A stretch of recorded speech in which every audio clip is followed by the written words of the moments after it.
बिल्कुल नहीं, इनफैक्ट देखिए मनीष, मुझे लगता है कि सरकारी कंपनीज़ की जो तेज़ी थी वो शायद सभी को सरप्राइज़ कर पाई है।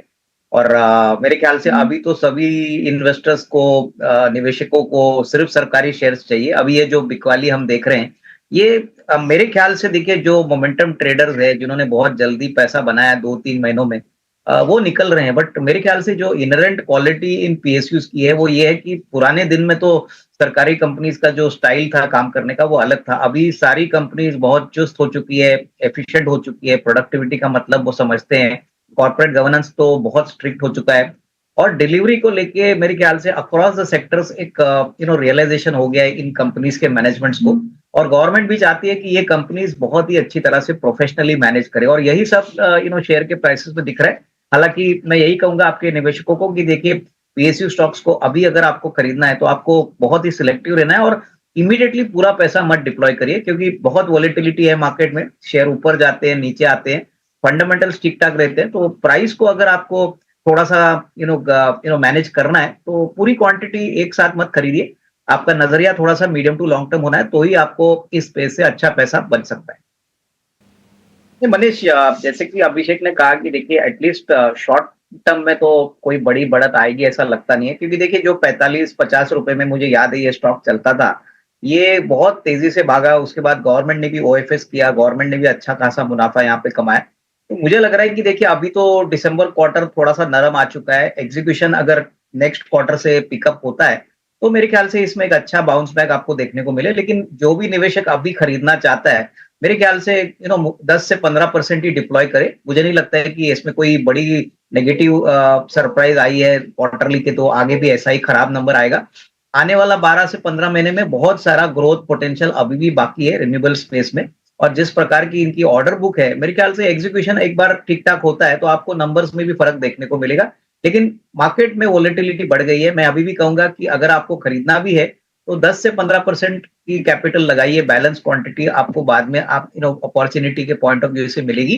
तो ये लंबी रेस का घोड़ा है, अभी शॉर्ट टर्म में इसको मत देखिए, शॉर्ट टर्म में हो सकता है कि स्टॉक में कोई बड़ी बढ़त ना आए, बट अगर आपका 12-18 महीने का व्यू है, तो अगर गिरता है तो थोड़ा-सा और एक्यूमुलेट करिए, लेकिन अभी पूरा कैपिटल मत डिप्लॉय करिए, बट लॉन्ग टर्म के लिए ज़रूर पैसा बनेगा।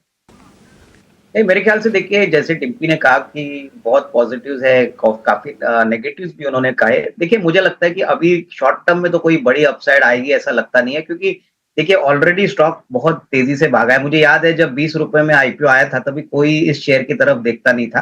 पर उसके बाद सभी को पसंद आ गया, बहुत लंबी तेज़ी हो गई। अभी स्टॉक ऐसे सिचुएशन में है कि अगर नंबर्स अगले क्वार्टर के लिए भी थोड़े कमज़ोर आते हैं तो स्टॉक में इमीडिएट कोई री-रेटिंग नहीं आएगी। तो यहाँ पे मैं थोड़ा वेट करना चाहूँगा। हालाँकि देखिए कंपनी अच्छी है, 65,000 करोड़ का ऑर्डर बुक है, लेकिन जैसे डिम्पी ने कहा कि देखिए सिर्फ़ ऑर्डर बुक होने से कुछ मतलब नहीं है, आपको एग्ज़ीक्यूशन करना है, मार्जिन्स भी इम्प्रूव करना है। दोनों ही फ्रंट पे कंपनी ने थोड़ा-सा अंडर परफॉर्मेंस दिखाया है, जो मार्केट्स को बहुत डिसअपॉइंटिंग लगा है और अगर और एक क्वार्टर थोड़ा-सा वीक परफॉर्मेंस आता है, तो थोड़ी-सी और गिरावट आपको देखने को मिलेगी। ऐसा नहीं कि कंपनी खराब है, बट थोड़ा-सा ब्रेक लग सकता है, तो I would prefer to wait and watch.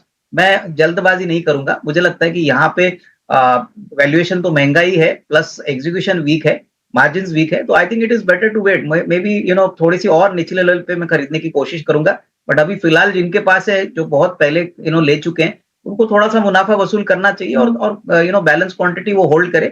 मेरे ख्याल से लॉन्ग टर्म में तो डेफिनिटली चीज़ अच्छी बनेगी, but at least next 3 to 6 months में स्टॉक थोड़ा-सा रेंज बाउंड रहेगा।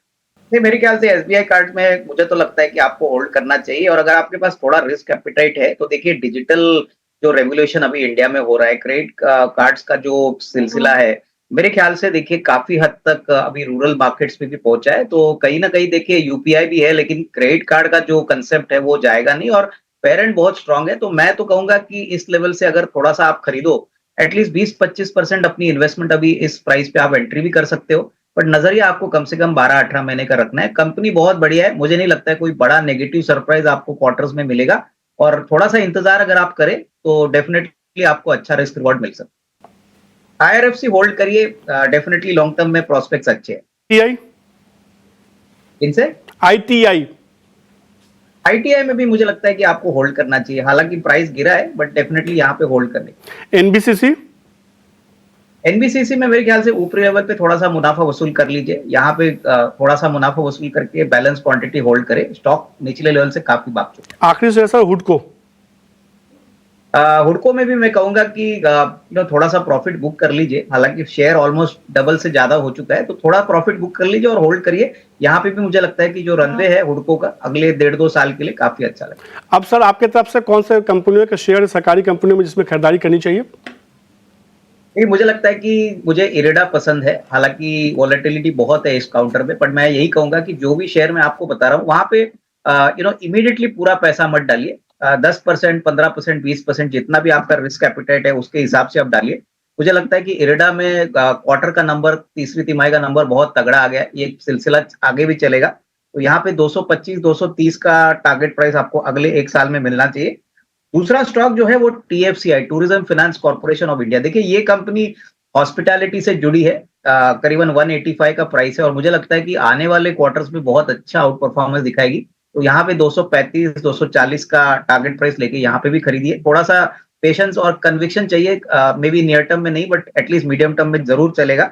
उसके बाद कैनफिन होम्स, ये कंपनी जो है मुझे लगता है हाउसिंग फाइनेंस स्पेस में बहुत ही सस्ती कंपनी है।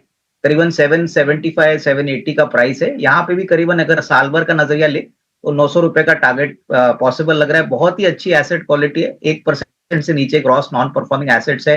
आरओई भी 20% है और कम से कम मुझे लगता है कि इस साल आपको अच्छी खासी प्रॉफिट ग्रोथ देखने को मिलेगी। तो ये अच्छे विकल्प है। और फाइनली मनीष, कोल इंडिया जो कंट्री का सबसे बड़ा मोनोपोली है प्लेयर कोल में, कोई भी गिरावट अगर आती है तो देख लीजिए, क्योंकि मार्च के रिजल्ट जब आएँगे तब आपको एक बम्पर डिविडेंड भी मिलेगा।